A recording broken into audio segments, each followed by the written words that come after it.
No, no. I'm just gonna put this down.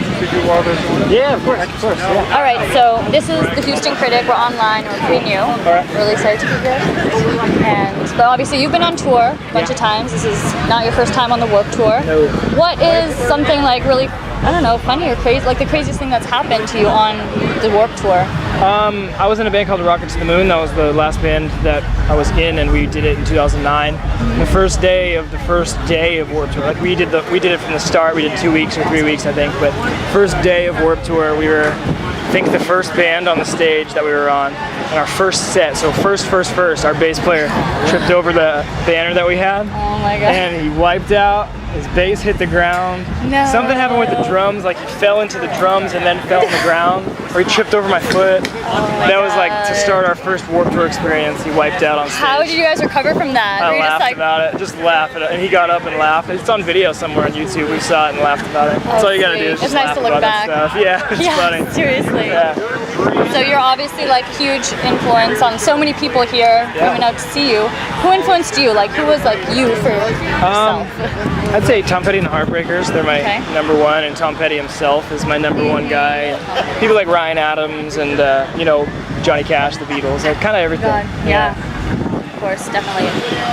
How is just like the tour life? I mean, I've never been on tour. Yeah. It seems like it's really stressful or maybe like fast paced. Do you guys? Yeah, Warped is obviously a completely different monster compared to regular tours. You know, regular tours, you kind of just hang around all day and then you play your set at night and that's it.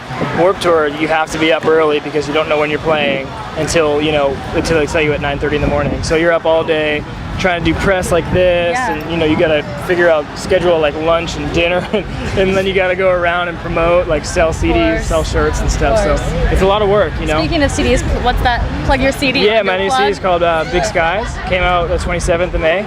And, awesome. Congratulations. Thank you. What number is that? What album is that? This is my first full length. I put out 2 EPs before, and this is my first full length. Yeah. That's awesome. Yeah. How excited? Like, how was making an album in comparison great. to the EP? Because there's so much more production that goes into album work. The EP I did all by myself in my bedroom. Right. Just me. And then the record I did with some friends that are also on the tour. They're in a band called The Main. They have a studio out in Phoenix, and so I went out there and I did it in their studio, and they played guitar and drums and kind of helped me out with that stuff. So it was awesome. It was very, it was like a learning experience, you know, because I figured out stuff that I didn't know before and all that. So, that's awesome. Yeah. So how was your first show? Do you remember your first show? My first show, middle school, I was in like a pop punk band, so I was like 10 or something, and I was so nervous. I remember kept like gagging while I was singing. I didn't throw up, but like I remember getting like, you're just like, it's this new thing, it's all good. There was like 10, it was like a hall, it was like a VFW hall, and there was like 10 people there. No one was even paying attention, but I was still so nervous. Was that when you were like, this is what I want to do? Yeah. Or had you known already? No, that was, I mean, I loved bands like Blink-182 and stuff. Like I was always a pop punk and a punk rock kid.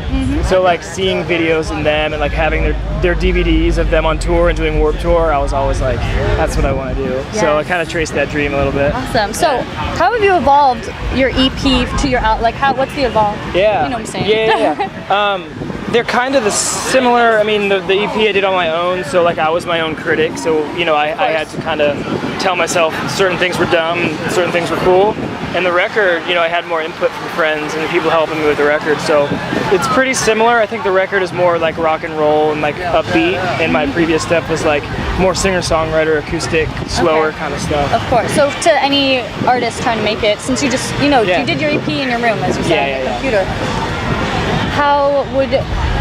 How did you make it that next step? Like, what was that big defining moment that it's like, yes, now I have, or how did you get discovered? Well, I was in a band called Rocket to the Moon. We got signed, and we were on, you know, Atlantic for a few years, and then last year we broke up, and I continued on solo. And you know, I think it's one of those things you just got to keep at it. If you love it, you got to keep doing it. And it's there's probably gonna be more bad days than good days, but you know, you got to get past those and get to those good days, because when they're good, they're really good. You know, you have a good time at it. So yeah, definitely. Thank you so much. Of course, thank you. That was awesome. Yeah.